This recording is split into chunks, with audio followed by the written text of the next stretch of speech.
Peace. Welcome to the YouTube live book reading of Sacred Sounds. Discover the magical power of singing, speaking, and storytelling, magic and healing through words and music. I'm your moderator and narrator, Uriel. Peace. Happy Tuesday. Welcome. All right. We pick up in chapter 3, the occult significance of speech.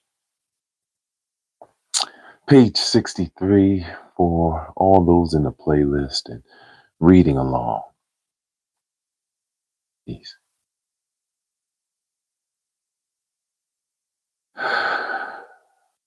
The occult significance of speech. Language and the words and sounds that comprise it is poorly understood. Misconceptions abound. It is presumptuous of humanity to think that its nature is self-evident or that we know all that we need to know simply because we speak it. Philosophers have always been greatly interested in it and its psychological connections to humanity.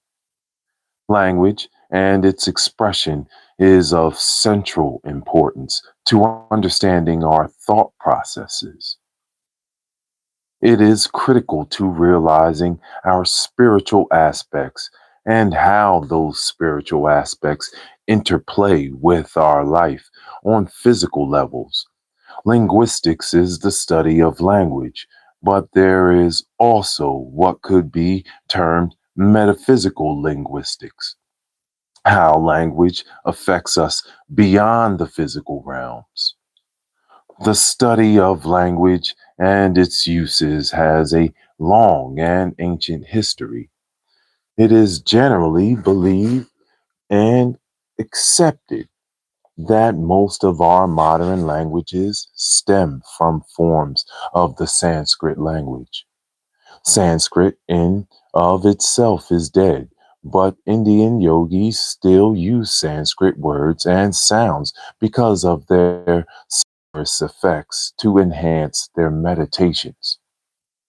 The languages of many ancient traditions and rituals are still considered sacred, and any changes in the words or their pronunciations is felt to threaten the inherent power of those words. What the ancient mystery traditions had in common was the recognition of power of language and spoken words. Knowing the real name of a being is still believed by many to give the possessor of this knowledge a certain power over that being. The ancient teachers and masters used symbology to communicate many of their teachings. They recognized the power of words and languages. Words were precisely selected by the teacher. Pythagoras, for example, was a great teacher, and there are many stories about his teaching methods. He wore masks so that his students would be influenced by the words themselves and not by his facial expressions. In this way, the symbology of the language had to be searched out and understood individually. The ancient teachers knew that certain words attracted blessings, gave power, brought release from illness, instilled courage, strength, and comfort. Events and lessons were recorded symbolically. The student was not allowed to recite religious or historical events, traditions, or legends, lest the powers associated with them would be invoked and brought again into manifestation. Peace, highest heart, love, you too. Welcome to the live book reading. This is the book lovers community, highest heart, love. Thank you so much for being here. We're pushing towards 600 subs on this peaceful part of YouTube where we read books and learn from masters. I'm Master Fitness Uriel Riley. Thank you so much, Master Fitness Trainer. All right. And we're reading Master Ted Andrews' Sacred Sounds. All right. We are in the third chapter, beginning now. We'll be in the playlist for all those that get to read it with us later. Divine Rising. Mhm.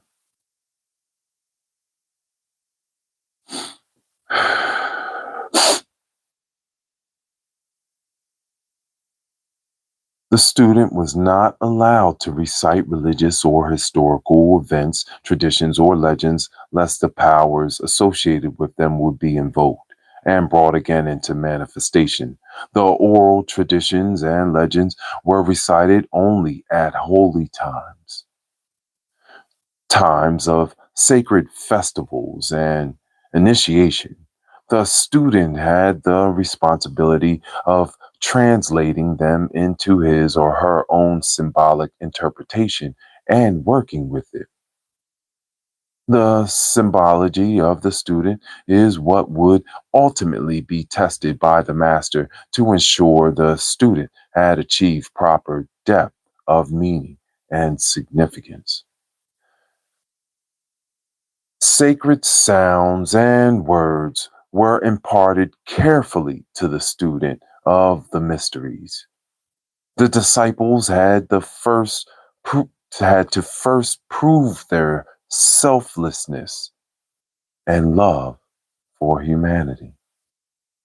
They had to become educated in the mystical and metaphysical art to the degree that they could unfold their lower and higher minds and think them with a bridge often based upon the power of words and language.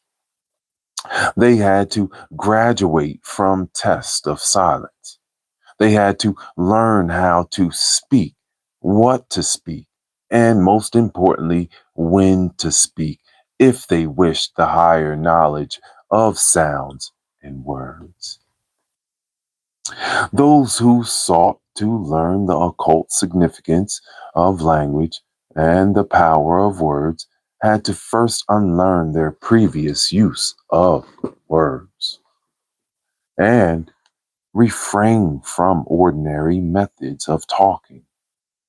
In the Pythagorean schools of wisdom, the neophytes were not to speak for their first 5 years.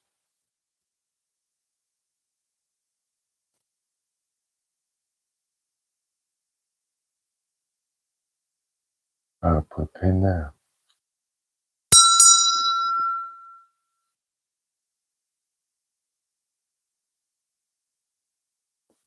They didn't speak for 5 years. No word.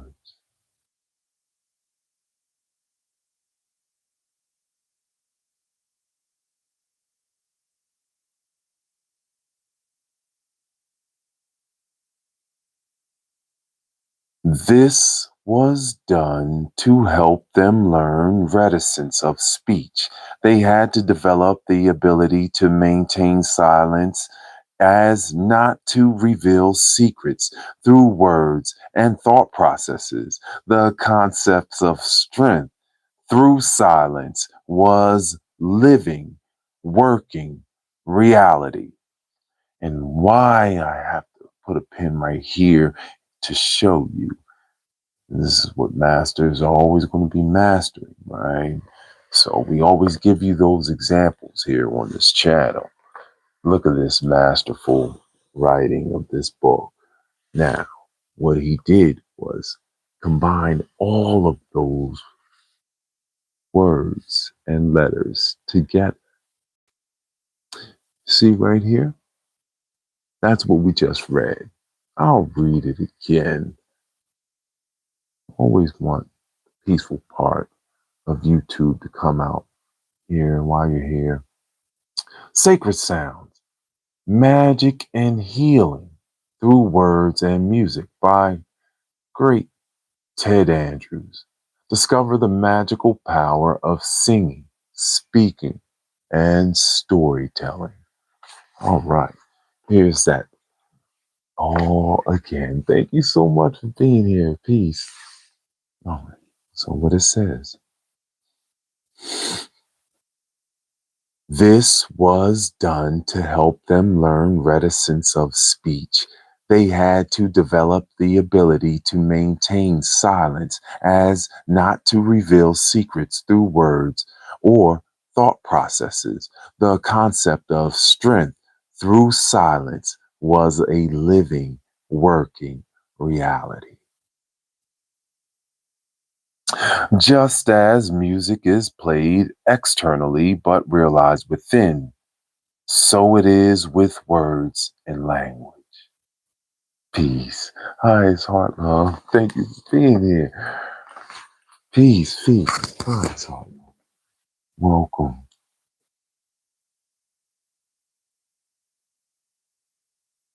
Words and their sounds vibrate to different parts of the body, different chakras, different organs, different emotional and mental states, and different states of consciousness.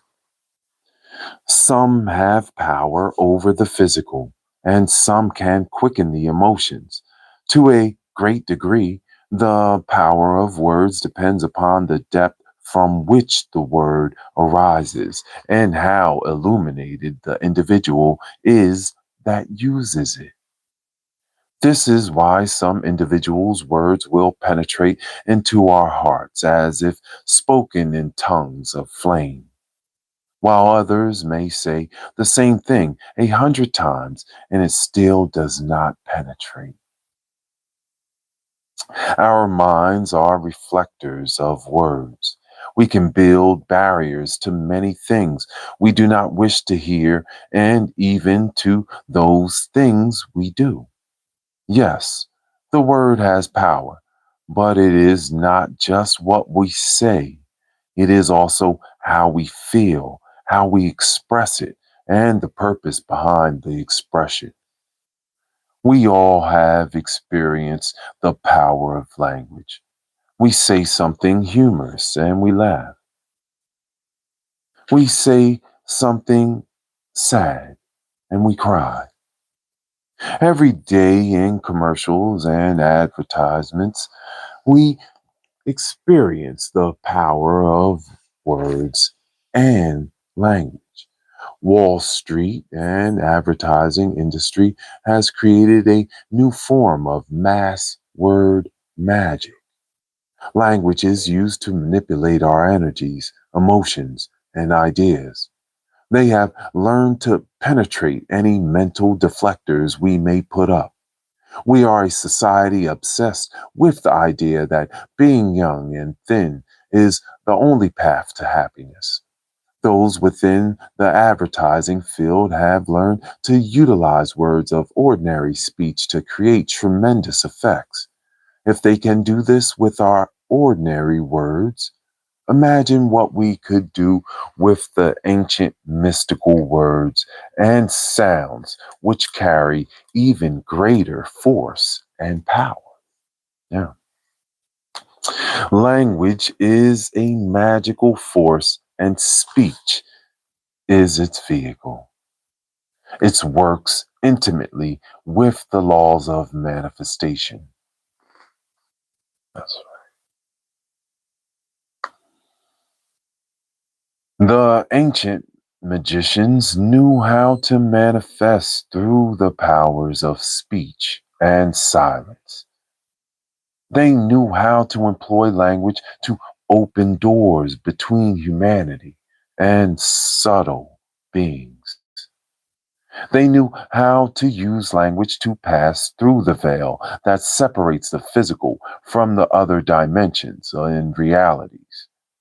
Helena Blavatsky's book, The Secret Doctrine, defines magic as addressing the gods in their own language.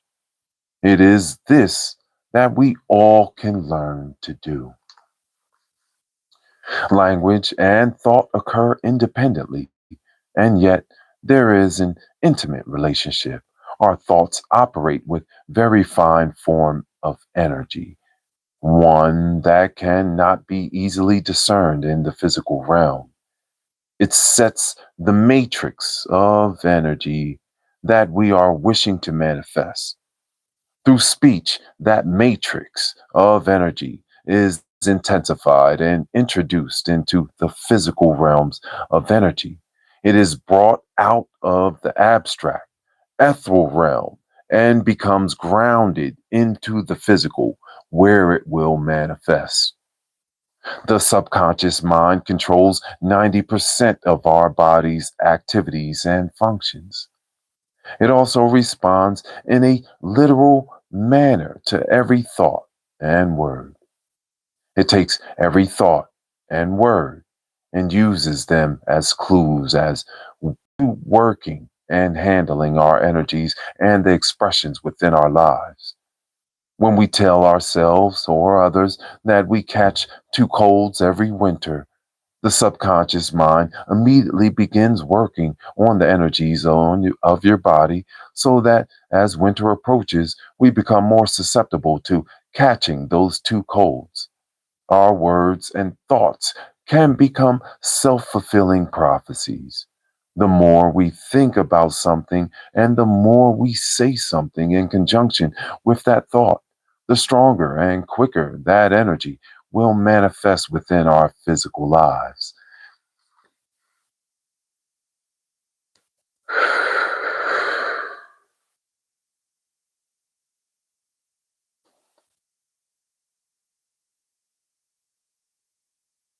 So thankful and grateful for all I have now and all that is coming.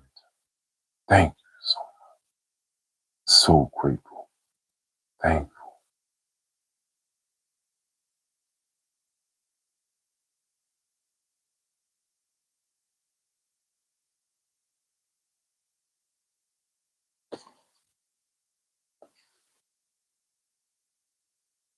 We are multi-dimensional.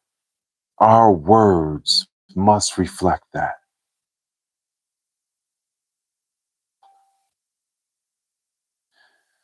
All energy follows thought.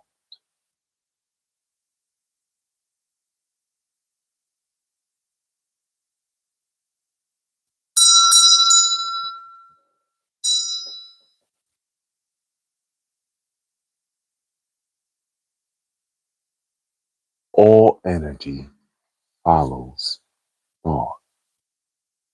When we give those thoughts vocalization, that energy is given great impulse toward manifesting. If we tell ourselves that we are clumsy or uncreative, then we see circumstances which prove it to us. We say to ourselves, "That's so stupid of me," or "That's unbelievable." And then we wonder why things do not work out for us. We criticize ourselves mentally and verbally, and then we are upset when our lives are confused and ineffective. There are always some people who say that they can't help how they think of themselves. They say it's ingrained. That's how they were treated as a child. If so, that is sad. But if we continue those same patterns ourselves, then it is sadder still. The past cannot be changed, but the future is being shaped by, by our current thoughts and words. When we emit words that relate to our thoughts, positive or negative, we are releasing that mental energy matrix into our physical lives. So important. So important. I know it's a lot to chew, but that's why we give it time. You know, I will put the vocabulary to a degree. I will also put um, the reading in the playlist, and in the description will be some of these words that you can go and dive into a little bit more and meditate with. That's what I love to do is, you know, I have words sent to me all the time, and I look at new words, and some of them I'll take time and meditate with. And so when we fully embody the language of what we want, what we are manifesting, we learn the lesson of you gain discipline with restraint.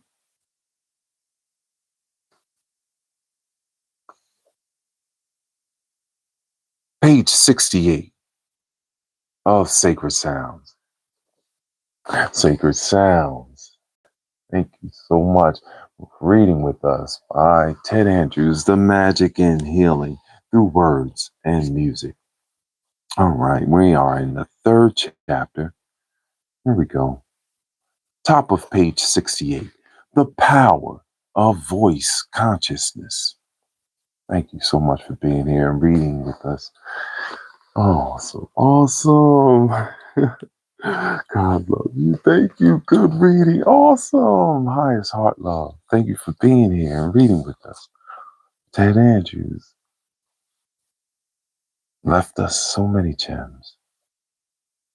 There is a strong correlation between our thoughts, our voice, and our breath. Through voice and breath, the mental energy created by our thoughts can be given manifestation within our lives. Voice is a manifestation of breath, and breath is life itself. While we are within the physical, breath is audible. It is a word itself. It is the life behind the words. Our voice is our most creative and musical instrument. It has great power to touch our lives and the lives of others. With our voice and words we use, we can lighten another's load. We can help someone to feel as if they are walking in God's shadow. We can also use our words to cut the legs out from others and make them feel as if their life was a living hell. The more we learn to link the use of breath and mind and voice, the greater our power in life. As we increase our awareness of their power, and as we learn to control their use, we open ourselves to worlds that once were merely the product of an overly active imagination. The ancient Greeks raised the question of whether there is something special in the relationship of the word and the thing which it represents, or whether the relationship was arbitrary. They raised the question as to whether the sounds of the words carried the meaning, or whether the meaning was already inherent, regardless of vocalization. And what, if anything, did this have to do with our voice? Plato decided that names belong to things by nature, and an artisan of words is he who keeps in view the name which belongs by nature to each particular thing. Plato speaks of the nature of names extensively in his dialogue Cratylus. The voice is an expression of our spirit and our character. There is an interrelationship between the five elements of nature and voice itself. The voice reflects one of the five elements or combinations. These elements also reflect the plane or dimension from which the individual derives much of his or her innate energy. Becoming a master of the word involves learning to use all of these voices singly or in combinations in a fully conscious manner.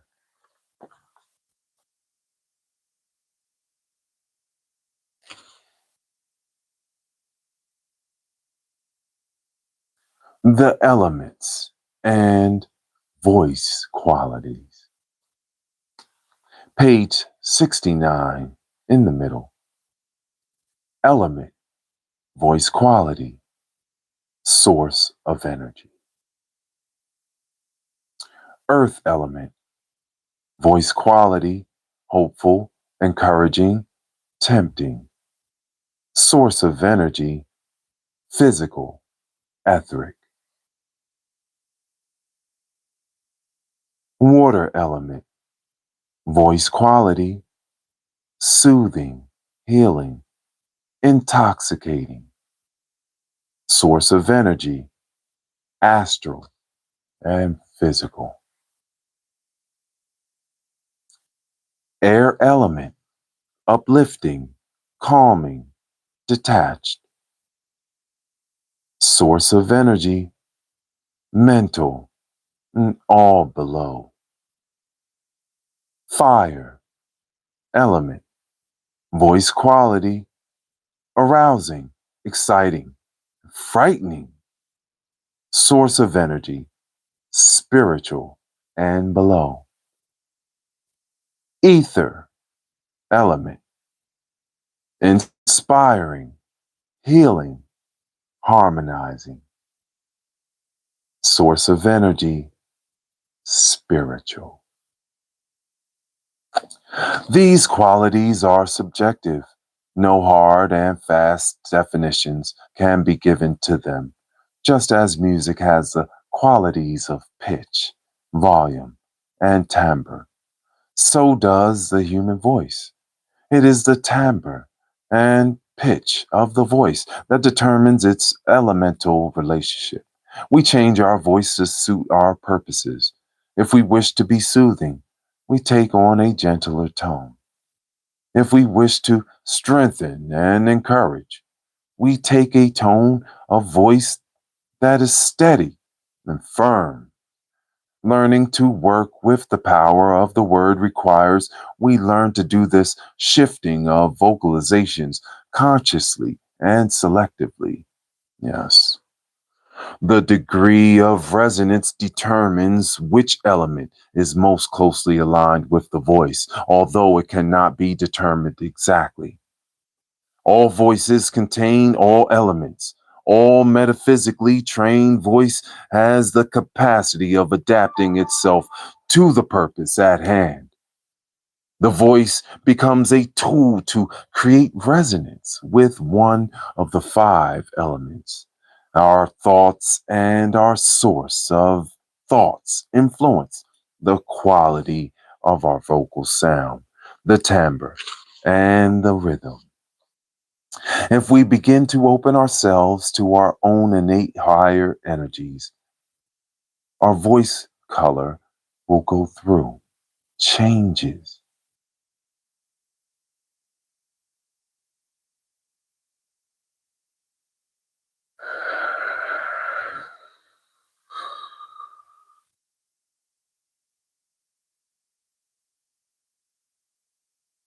The metamorphosis, right? Kepara. It acquires greater resonance, power, and spirit. We pull more energy through our subtle bodies and our true spiritual essence, linking them with our physical vehicle. By accessing our personal banks of spiritual energy, we alter the energy of our voices, the words and sounds we use gain strength and resonance, and they ring with an inner sense of authority. We'll pause right here. Continue back when we reconvene in the third chapter of Sacred Sounds by the great master Ted Andrews. Magic and healing through words and music. Peace. Highest heart love. Thank you so much for being here and reading with us. Much honor and love. I wish you have a wonderful, wonderful Tuesday, right? I'm going to make sure we go out into the world and shine our light, use our words purposefully, right? Being the light and the sacred sound. Much honor and love. I'm your moderator and narrator, Uriel. Thank you so much for reading with us. Wish you have a wonderful day. Love to all our family and friends. Shaking it up on YouTube, reading books. I know it. Yeah. Light, Unikite, Golden Healer.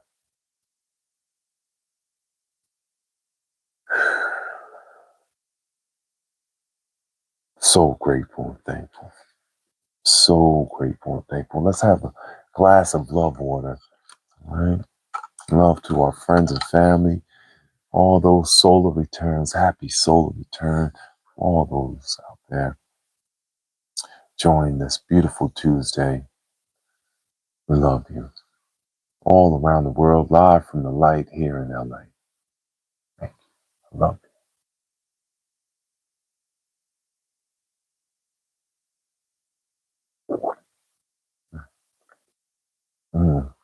I love you. I love you. I love you. Thank you so much. We are doing it. We made it to the 3rd chapter.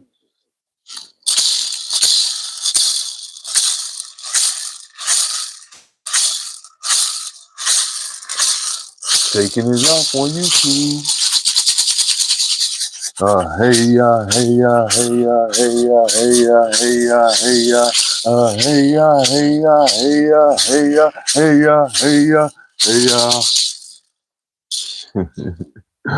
Please, please. Wish you have a wonderful day. We have released the harmonic vibrational manual. I'm getting so many great reviews. Oh my goodness. Thank you.